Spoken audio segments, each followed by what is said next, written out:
Yeah, absolutely correct, Larry. Good morning to you. Good Friday morning, folks.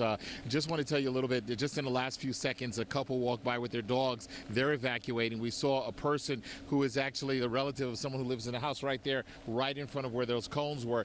They were moving their Winnebago RV out of the area. They told us earlier they were going to move their cars and everything out. Now, this will be our last live shot from right here. I'm going to tell you why.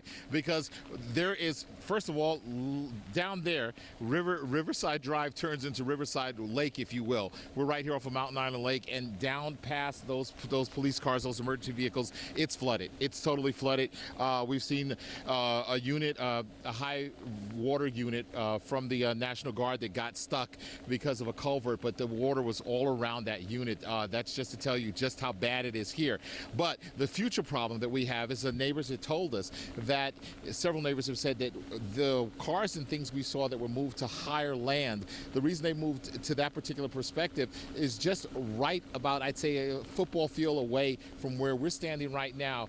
The lake will actually jump the banks and it will come over, and then when that happens, anyone on this side will be trapped here and won't be able to get back through because it'll be 2-3 feet of water, and that'll be proved too dangerous for us to move out. So this will probably be the last shot we do from right here. We'll have to move up the road. But this has been a tough situation for the folks who live out here. They were used to 2019, where a lot of them told us that basically this is rivaling that, and if the rain continues to come down, as a few of them have said, they think it's going to be worse. And you've heard Larry and Chris tell us throughout the day just how bad things are over here. Just in the last little bit, as Ruben shoots over and shows you just what we're looking at, some of these houses that he's pointing to, those houses right there, actually, they're not as bad as far as the flooding is concerned, but just several houses in front of them, those houses have water really up in their backyards. Some of them, it's actually coming in further down on Riverside Drive, those houses at the end of the street, and as you turn to the left where that high water vehicle got stuck, those houses underwater several feet. And of course, as you just heard what Duke said, that warning, if we go up to 110 feet, that's going to be really bad.